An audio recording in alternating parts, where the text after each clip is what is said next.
Assalamualaikum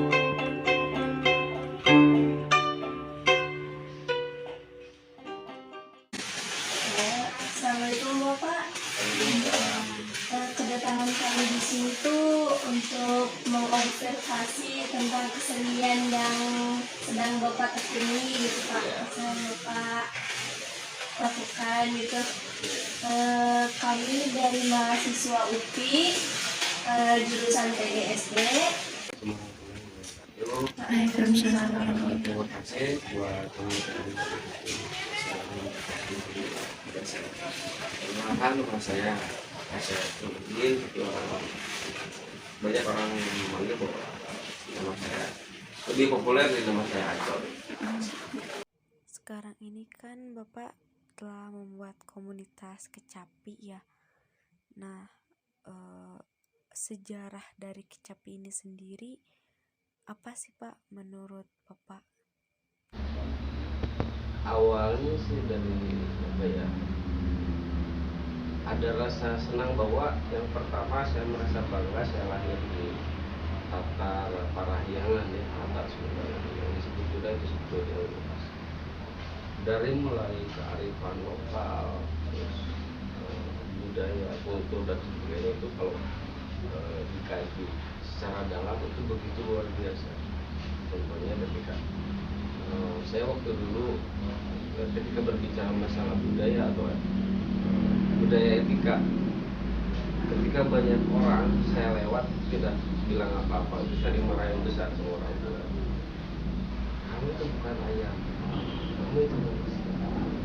Jadi belajar bagaimana caranya belajar menghargai mereka. Kamu mau punten,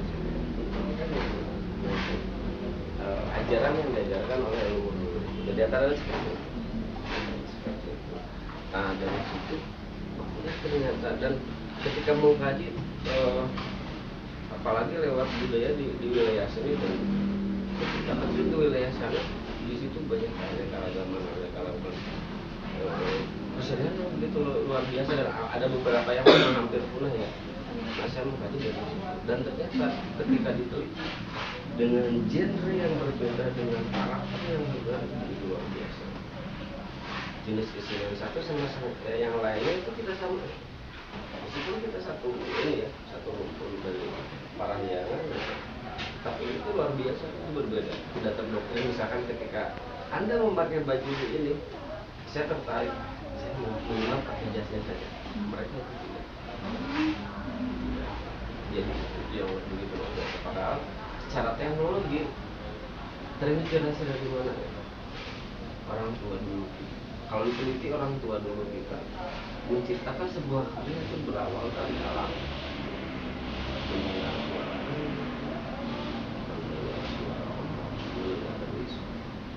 Suara kayu yang memang kayak ranting yang berjatuhan itu tidak. Ada bukti yang menceritakan sebuah itu bahwa karya-karya mereka tidak di lagu ya.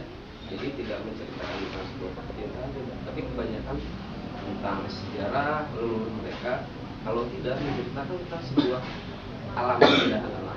Kecapi ya, kalau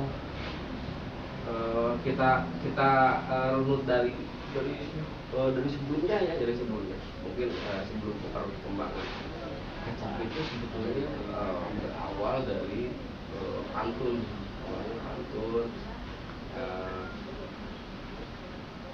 pantun itu biasanya menceritakan sebuah cerita yang dibawain oleh sang pantun yang melalui kecapi. Misalkan menceritakan sejarah apa gitu. Itu kalau di ada Komponennya dalam bentuk itu apa aja sih Pak yang digunakan gitu? Oke. Sebetulnya banyak sih, tergantung konsep apa yang mau disuguhkan itu. Misalkan kalau di konsep wedding kebanyakan ya kecapi, biola, suling, terus kendang, terus ada musik Latin, timbalis. Karena memang, nah saya juga sempat prihatin sih, kenapa harus pakai alat musik orang lain. Di kita juga banyak sebetulnya, ada gembyung, ada dog yang sudah hampir punah. Kenapa tidak di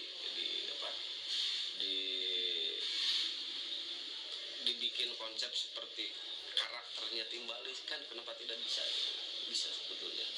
Nah itu untuk konsep upacara adat.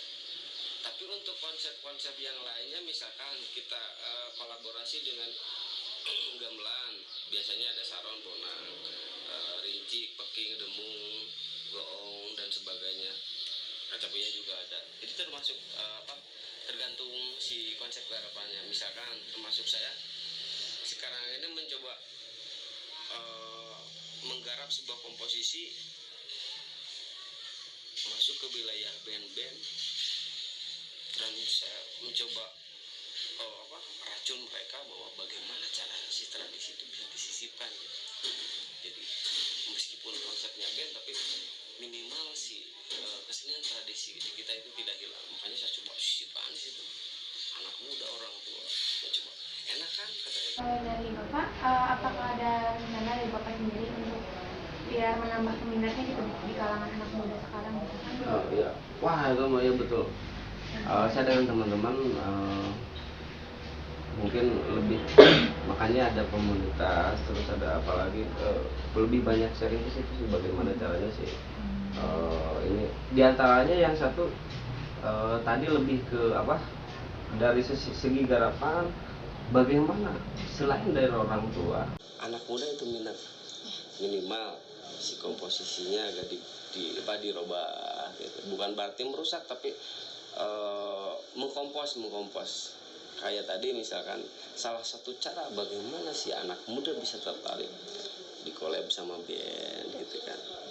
Terus di collab sama apa lagi, termasuk alat musik pun kita sedikit-sedikit dibedah. Bagaimana anak muda tertarik ketika melihat si gitar begitu kan. Orang ketika melihat gitar dia pengen memiliki. Nah, bagaimana caranya ketika melihat si bentuk kacapi itu orang supaya tertarik. Ini salah satu tekniknya ya Pak. Ya. Yang dijelaskan Pak dari apa gitu dibuat berapa, termasuk seperti apa? Oh iya betul. Jadi di kita tuh ada beberapa jenis kacapi yang disebut. Yang pertama adalah kacapi gelung atau kacapi hindung yang lebih besar, ukurannya sekitar lebih. Jadi berbentuk kiri kanan itu lebih gelungnya ke dalam. Terus ada yang kedua adalah kacapi sitter. Kacapi sitter itu seperti ini. Ini sudah dimodif. Kalau dulu itu lebih ke kotak. Dan si bahan kacapi itu dulu dari kayu hananga atau kayu kembang. Kalau sekarang kebanyakan si kayunya lebih ke alba karena si kanangnya itu susah didapat. Jadi fungsinya adalah yang ini tetap memainkan bass, yang tangan dua ini rhythm, yang ini lebih ke melodik sih sebetulnya. Misalkan seperti ini.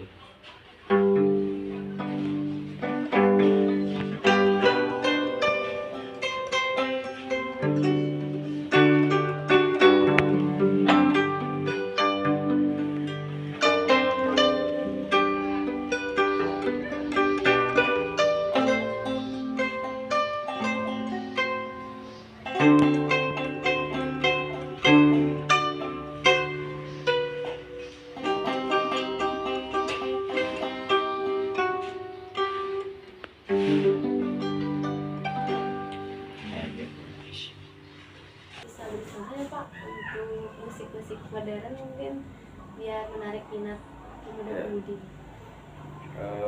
Lebih ke apa? Ya. Lebih ke lagu kekinian ya, itu kan ya. iya. Oke, siap. Nah, mudah-mudahan bisa lah Iya. kalau cobain ya. Siap. Terakhir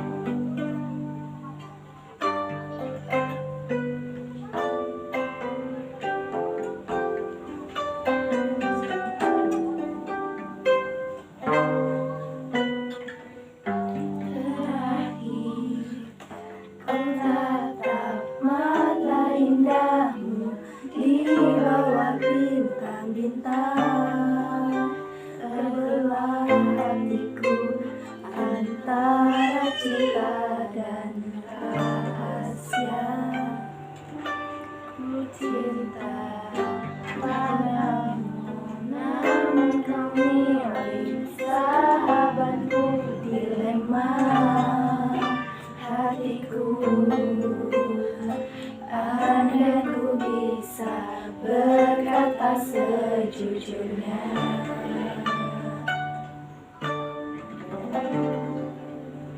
Jangan kau pilih dia, pilihlah aku yang mampu mencintamu lebih dari dia. Bukan ku ingin merebutmu dari sahabatku, namun kau tahu cinta tak bisa kau salahkan.